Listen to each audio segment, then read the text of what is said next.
আসসালামু আলাইকুম। বাংলা সংবাদে সবাইকে স্বাগত জানাচ্ছি। আমি চিন্তিয়া হক। শুরুতেই সংবাদ শিরোনাম।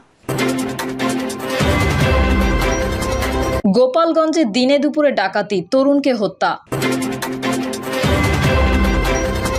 ধর্ষণ, যৌন হয়রানির ঘটনায় 4 আন্তর্জাতিক সংস্থার উদ্বেগ। রাঙামাটিতে 3 বছরের শিশুকে ধর্ষণ, দাদা গ্রেফতার। এবং সর্বশেষ জানাবো সুযোগ সম্ভাবনার পরীক্ষায় তারেক রহমান। এতক্ষণ শুনছিলেন সংবাদ শিরোনাম, এবারে বিস্তারিত। গোপালগঞ্জে দিনে দুপুরে ডাকাতি, তরুণকে হত্যা। গোপালগঞ্জের কোটালীপাড়ায় দিনে দুপুরে ডাকাতির ঘটনা ঘটেছে। ডাকাতরা বাড়ি মালিকের একমাত্র সন্তানকে হত্যা করে টাকা ও স্বর্ণালংকার লুট করে নিয়ে গেছে।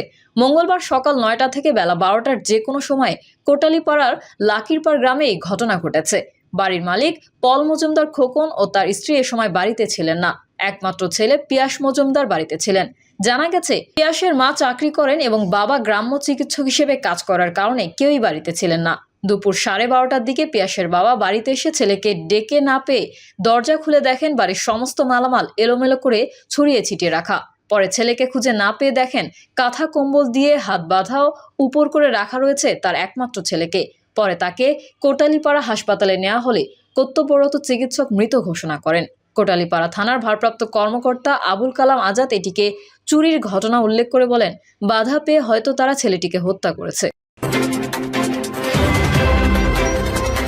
ধর্ষণ, যৌন হয়রানির ঘটনায় 4 আন্তর্জাতিক সংস্থার উদ্বেগ। দেশের নারী ও শিশুদের প্রতি সহিংসতার ঘটনায় গভীর উদ্বেগ প্রকাশ করে তীব্র নিন্দা ও প্রতিবাদ জানিয়েছে আন্তর্জাতিক উন্নয়ন সংস্থা action aid Bangladesh, Oxfam in Bangladesh, save the children in Bangladesh এবং প্ল্যান ইন্টারন্যাশনাল বাংলাদেশ।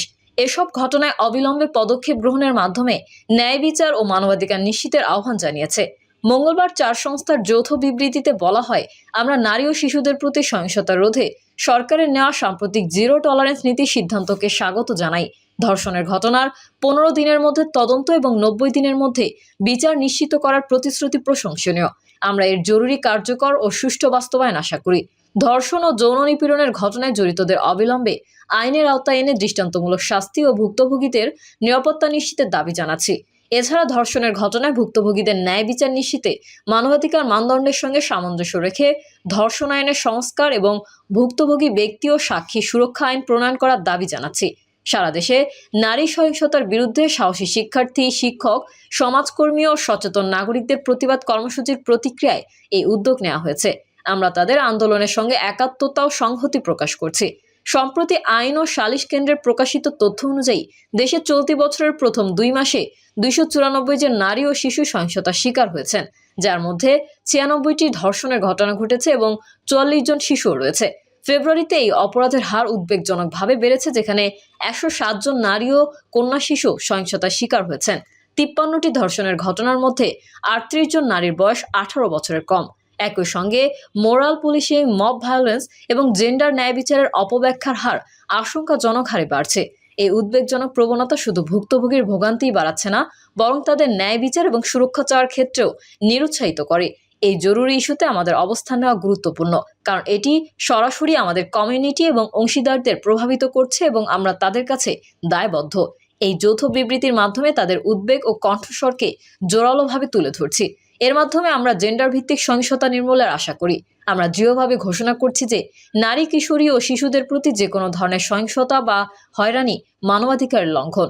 আমরা সরকার ও সংশ্লিষ্ট অংশীজনদের নারী ও কন্যা শিশুদের নিরাপত্তা ও মর্যাদা নিশ্চিত করতে সক্রিয় ও দায়িত্বশীল ভূমিকা গ্রহণের আহ্বান জানাচ্ছি। আমরা একটি বিস্তৃত শিশু সুরক্ষা ব্যবস্থার পাশাপাশি নারী ও শিশুদের জন্য নিরাপদ চলাচল, নাগরিক স্বাধীনতা এবং ডিজিটাল নিরাপত্তার দাবি করছি। তদুপরি আমরা ভুক্তভোগীদের প্রাধান্য দিয়ে ন্যায় বিচার নিশ্চিত করে অপরাধীদের অবিলম্বে আইনের আওতায় এনে দৃষ্টান্তমূলক শাস্তির দাবি জানাই। এর পাশাপাশি ভুক্তভোগী ও তাদের পরিবারের সর্বোচ্চ সুরক্ষা ও মর্যাদা নিশ্চিতের বিষয়টি প্রাধান্য দিয়ে আইনি সংস্কার করার দাবি জানাই। আমরা বিশ্বাস করি, নারীর প্রতি সহিংসতা কঠোরভাবে দমন করার মাধ্যমে দেশে ন্যায্যতা, সাম্য, মানবিক মর্যাদা ও সামাজিক ন্যায় বিচার প্রতিষ্ঠিত হবে। রাঙামাটিতে ৩ বছরের শিশুকে ধর্ষণ, দাদা গ্রেফতার। রাঙামাটি শহরে ৩ বছরের এক শিশুকে ধর্ষণের অভিযোগ উঠেছে দাদার বিরুদ্ধে। এই ঘটনায় সুভাষ কুমার চাকমা নামের ওই ব্যক্তিকে গ্রেফতার করেছে পুলিশ। ভুক্তভোগী শিশুর মা জানান, রোববার রাতে শিশুটি তার দাদা এবং দাদির সঙ্গে ঘুমিয়েছিল। পরদিন সকালে তার দাদি তাদের বিছানায় রেখে কাজে বের হন। সকাল ৭টার দিকে মেয়েটি চিৎকার করে কান্না করতে থাকেন। পরে মেয়েটি তাকে নির্যাতনের বিষয়টি জানায়। এ ঘটনায় অভিযুক্তের বিরুদ্ধে মামলা করেছেন শিশুটির মা। মঙ্গলবার তাকে গ্রেফতার করে পুলিশ। রাঙামাটির অতিরিক্ত পুলিশ সুপার মাহমুদ খান এসব তথ্য নিশ্চিত করেছেন। সুযোগ সম্ভাবনার পরীক্ষায় তারেক রহমান এখন রুলিং পজিশনে আছেন। স্ট্রং অবস্থান, অন্তর্বর্তী সরকারের ক্ষেত্রে তার অবস্থানই টিকছে, মানে তার পজিশনই সাস্টেইন করছে। তারেক রহমান মানে বিএনপির পজিশন ঠিক আছে, কিন্তু এখন নেগোশিয়েট করছে না। বর্তমান ও আগামী দিনের রাজনীতিতে তারেক রহমানের সম্ভাব্য পজিশন ও প্রভাব যেন জাতীয় নেতৃত্বের দিকে ধাবিত হয়, সেই বিষয়ে বিএনপিকে আরও মনোযোগী হতে হবে, এমন ভাষ্য বিএনপির সহমর্মী একটি রাজনৈতিক দলের চেয়ারম্যানের। বুধবার রাতে বাংলা ট্রিবিউনের সঙ্গে আলাপকালে ওই নেতা উল্লেখ করেন, বিশেষ করে 111-এর সময় আওয়ামী লীগ যেভাবে নেগোশিয়েট করেছে, এখন বিএনপি বা তারেক রহমান এটা শুরু করেছেন কিনা স্পষ্ট নয়। বিএনপির অভ্যন্তরেও দলটির সম্ভাব্য অবস্থান ও তারেক রহমানের জাতীয় নেতৃত্ব দেওয়ার বিষয়টি আলোচনা রয়েছে। এরই মধ্যে বিগত বছরে তারেক রহমান তৃণমূলে ইফতার আয়োজনে বক্তব্য দিলেও এবার বিরত রয়েছেন। এই প্রসঙ্গে নাগরিক ঐক্যের সভাপতি মাহমুদুর রহমান মান্না বাংলা ট্রিবিউনকে বলেন, বিএনপি এখনও এসব বিষয়ে আলোচনা করেনি। বাংলাদেশের ভবিষ্যৎ বিএনপি ও তারেক রহমানের হাতে। সেদিক থেকে যদি রাজনৈতিক বিবেচনায় ডেফিনেটলি তিনি অনেক দূর থেকে চেষ্টা করছেন, কিন্তু দলের অনুসারীরা অনেকেই নিয়ন্ত্রণের বাইরে। তিনি যদি দল ঠিক রাখতে পারেন, নেতাকর্মীদের নিয়ন্ত্রণে রাখতে পারেন, তাহলে দেশের পরিবর্তন হবে। তবে মান্না উল্লেখ করেন, নির্বাচন নিয়ে এখনও কোনো আলোচনা শুরু করেনি বিএনপি। গণতন্ত্র মঞ্চের একাধিক সিনিয়র নেতা মনে করেন, বিগত ৫ই আগস্ট সরকার পরিবর্তনের পর বিএনপির পক্ষ থেকে জগৎপথের দলগুলোর সঙ্গে সেভাবে কোনো আলোচনাই হয়নি। বিক্ষিপ্তভাবে মঞ্চের নেতাদের সঙ্গে বিএনপির উচ্চ পর্যায়ে যোগাযোগ হলেও সামগ্রিক কোনো আলোচনা করা হয়নি। এ বিষয়টি নিয়ে খোদ বিএনপিতেও আলোচনা হচ্ছে সিনিয়র নেতাদের মধ্যে। গত কয়েকদিনে দলটির উচ্চ পর্যায়ের বেশ কয়েকজন নেতার সঙ্গে কথা হয় এই প্রতিবেদকের।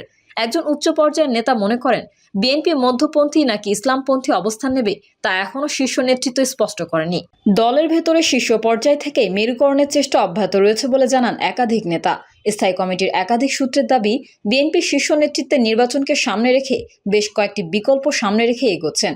দৃশ্যত ছাত্রদের নতুন দল নিয়ে সমালোচনামূলক বক্তব্য দিলেও ভেতরে ভেতরে স্থায়ী কমিটি এবং কেন্দ্রীয় কমিটির একাধিক সদস্য নিবিড় যোগাযোগ রাখছেন। বিএনপির একটি ঘনিষ্ঠ সূত্র মনে করছে, বিএনপি ছাত্রদের গঠিত দলের মধ্যে ভাঙন দেখতে চাইলেও অবিশ্বাস্য নয়। এ বিষয়ে স্থায়ী কমিটির বেশ কয়েকজন সদস্যের সঙ্গে আলাপ করলেও তারা সব পরিচয়ে উদ্ধৃত হতে সম্মত হননি। কেউ কেউ বলছেন, নির্বাচনী পরিকল্পনায় বিএনপি ঠিক কোন পথে যাবে তা এখনো স্পষ্ট না। এক্ষেত্রে জামায়াতের সঙ্গে আবারও ভিড়বে কিনা এই প্রশ্নটিও থেকে যায়। বিএনপির স্থায়ী কমিটির সদস্য সেলিমা রহমান বাংলা ট্রিবিউনকে বলেন, এখনো অনেক সময় বাকি, তাই বিএনপি কোনো আলোচনা করেনি। রবিবার সন্ধ্যার পর এই প্রতিবেদকের সঙ্গে আলাপকালে তিনি বলেন, নির্বাচন নিয়ে আলোচনা করতে সময় লাগবে না, ঠিক সময়ে আমরা আলোচনায় বসবো। কবে নাগাদ হতে পারে এমন প্রশ্নের জবাবে সেলিমা রহমানের জবাব, সেটা তো বলতে পারছি না। রমজান যাক, চিন্তা ভাবনা করছি কখন কোথাকে প্রস্তুতি নেব। এ বিষয়ে আমার বাংলাদেশ পার্টির চেয়ারম্যান মুজিবুর রহমান মঞ্জু বলেন, বিএনপি সংস্কারের বিষয়ে আগ্রহী হলেও তাদের প্রধান ফোকাস হলো তারা দ্রুত সংসদ নির্বাচন চায়। অপরদিকে ছাত্রদের নেতৃত্বে সদ্য গঠিত রাজনৈতিক দল জাতীয় নাগরিক পার্টির প্রধান চাওয়া ফ্যাসিবাদীদের বিচার ও সংস্কার। তারা এখনই নির্বাচনের বিপক্ষে। এবি পার্টির চেয়ারম্যান মনে করেন, দৃশ্যত দাবি নিয়ে দুই দলের ভিন্নমত মনে হলো পর্দার আড়ালে উভয় দলের মধ্যে নির্বাচন নিয়ে একটা সমঝোতার আলাপ আছে। দিন যত যাবে ধীরে ধীরে বিষয়টা আরও পরিষ্কার হবে। মুজিবুর রহমান মঞ্জু বলেন, ঐকমত্য কমিশনের কাজের অগ্রগতি কি হবে বা কতটুকু হবে সেটাও দেখার বিষয়। আমার ধারণা, বিএনপি চাপ এবং সমঝোতার দুই পথই খোলা রেখে এগোবে। বিএনপির একাধিক বিশ্লেষক মনে করছেন, বিএনপি এখনও মূল জায়গাটি ধরতে পারছে না। সমাজের প্রত্যেকটি পক্ষ এখন সক্রিয়, রাজনৈতিক রাষ্ট্রীয় মিশনারিগুলোও সক্রিয়। এই সক্রিয়তা একতরফা রূপ নিচ্ছে বলে মনে করেন বিশ্লেষকরা। বিশেষ করে সরকারের আশীর্বাদ ও সুবিধাপুষ্ট যে রাজনৈতিক ধারাটি বিদ্যমান, তাদের রাজনৈতিক উচ্চাভিলাষী ভূমিকার সামনে আসার আগেই তারেক রহমানকে জাতীয় সিদ্ধান্ত নিতে হবে। প্রিয় দর্শক, এই ছিল এখনকার সর্বশেষ সংবাদ। আপডেট সংবাদ পেতে চ্যানেলটি সাবস্ক্রাইব করে বেল আইকনটি ক্লিক করুন। কমেন্টে আপনার মতামত জানিয়ে আমাদের সাথেই থাকুন। ধন্যবাদ সবাইকে। আল্লাহ হাফেজ।